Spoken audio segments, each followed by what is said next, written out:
Hello, everybody. We have another bad album coming your way in our series called Off the Rails. Now, Bill is here to discuss the debut release that went haywire in 2010. And this is before this eventual superstar even got onto the rails. Um, but anyway, this woman at the time wasn't even sure what her name was, from what I can tell. And what her name turned out to be when she became a big star, well, at this time, she doesn't even know how to spell it yet. Right? So, Bill, a question for you. Well, What is the sad story behind Lana Del Rey, aka Lizzy Grant? I'll tell you what. It's such a confused story that I'm here to actually defend this bad album and say that it's not as bad as I would want to initially make it out to be, because all of what you said is true. So Lana Del Rey is a name that a lot of people are quite familiar with. She's been around in that under that nomenclature for about 13 years or so.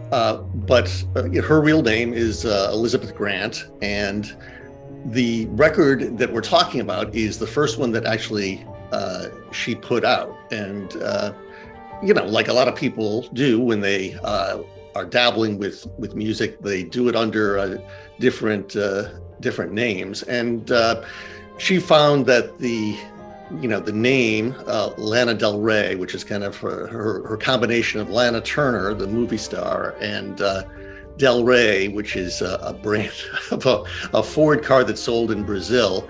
But at the time, she had been down in Florida and she was speaking Spanish, and she was looking for something that would kind of accurately capture a certain sense of mysteriousness to what essentially is, and this record is a great example of it, kind of late 2000s indie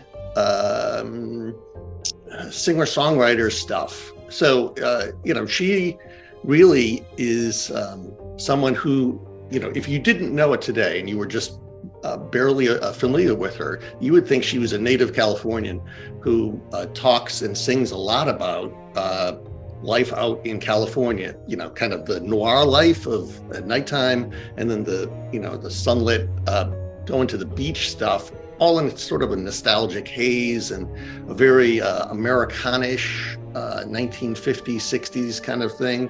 It's quite potent. But back when she was starting, I mean, she was just in Brooklyn, going to singing with friends. She was a college graduate. She had gone to Fordham. She had a degree in philosophy. So she wasn't really a professional musician. But what happened is that she, put together a couple of songs that really resonated with some of the people in Brooklyn, both from a band sense and also from a label sense, minor labels. And she got signed to 5 Points Records, which is really, a very small one-person independent label in Brooklyn. And while she was working on the record, she put out her own video of one of the songs that's not on this record, called Video Games, which in 2011 became one of these viral things that, at the time, people weren't really familiar with how stuff could go from 0 to 60 overnight, literally overnight. And it became one of the songs of the year. But in the meantime, she had this record that she had worked on that she was essentially disavowed. I mean, she was, I think, had a vision of something that was a lot more grand, a lot more exotic. And she wanted to create an even more powerful persona that she could inhabit and use as the launching pad for her songwriting and musicianship. So essentially, her family bought the rights to this record, and the record had been released. This record that we're talking about, Lana Del Rey, and it's got her on the cover. It was released digitally only on iTunes and I think Amazon Music as well. And back in those days, when we're talking, 2010, this is the way you would put your records out if you didn't have a lot of money or you weren't signed to a major label. But she had attracted a lot of attention once that video games video went viral on YouTube. And so she ended up signing to a major label, bought the rights to this record, and essentially took it off of the streaming services. So you couldn't buy the record any longer, although it's still available and you can see it on, I think, YouTube Music and also on YouTube. So you can listen to it. It's just that she really doesn't embrace any of the things that this record represented. And my question is, I don't know why, because I think it's a very good record for somebody in their mid-20s. It's got a kind of an assortment of sounds. It starts off with Kill Kill and Queen of the Gas Stations, two kind of different approaches. But the whole thing that she always sings about, is really kind of a focus on love and relationships. She's very much, in sultry mode. She's talking about courting men or loving men, leaving men, playing with men, wanting men. Coney Island also features in this stuff.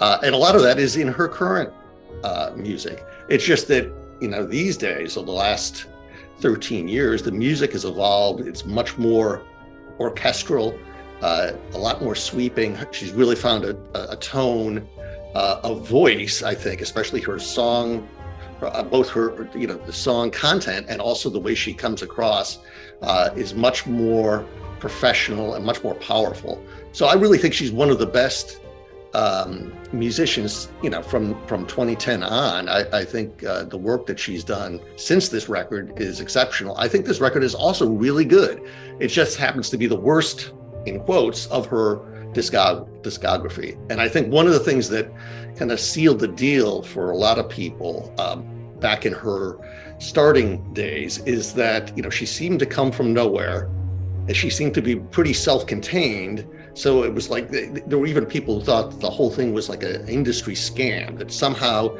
she had been created and launched as a fake indie person.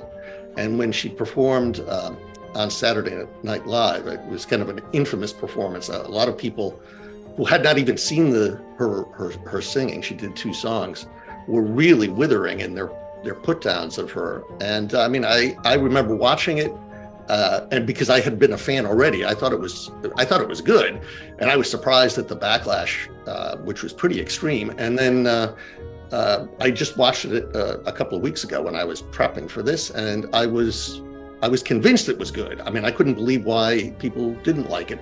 Although you can understand if your expectations are Mariah Carey kind of sound, that's not what you get with this. And maybe SNL is not the place to be singing these kind of more downbeat, trip hop laced songs. But I think if you're someone who likes Fiona Apple, Amy Winehouse in her early days too, this is the kind of resonant stuff that really is quite powerful. So is it a bad album? No. Is it her worst album? Yes. But it's a qualifier that makes all the difference, I think. So you pitched this as a bad album, Yeah, not from your assessment, but it was her assessment that it was a bad album? It's her assessment, yeah. She said when she pulled it that she was still working on versions that she would put out in 2012, kind of a re-recorded version of the album. That was what she said. And then in the end, one track was included on her official debut album, which was I forget the name, something to die. Anyway, she put out one of the songs, and the rest of the music she completely forgot about, and said she wasn't going to go back to it. So she disavowed it. I don't disavow it. I think it's quite good, and I really don't understand why she's dismissive of it. I don't see it as anything to be ashamed of at all. I think it's quite good. Yeah, Lana Del Rey, aka Lizzy Grant, and the only place that I've found this is on YouTube. There are a couple of user uploads of this on YouTube, both as one video with a full album, and there's a couple of them that have compiled some of these tracks and put them up as playlists. But that's the only place that I found it. I couldn't find it on any other streaming services that I know of. So if you want to check it out, go do a search for it on YouTube. You'll be able to find it there. Thanks for that, Bill. And hit that subscribe button, leave a comment, and we'll be back soon with some more bad albums that are really bad albums. Thanks for listening, everybody. Now you got the right to sing the old man blues. Yeah, trade in your Playboy for some hush puppy shoes. One more time.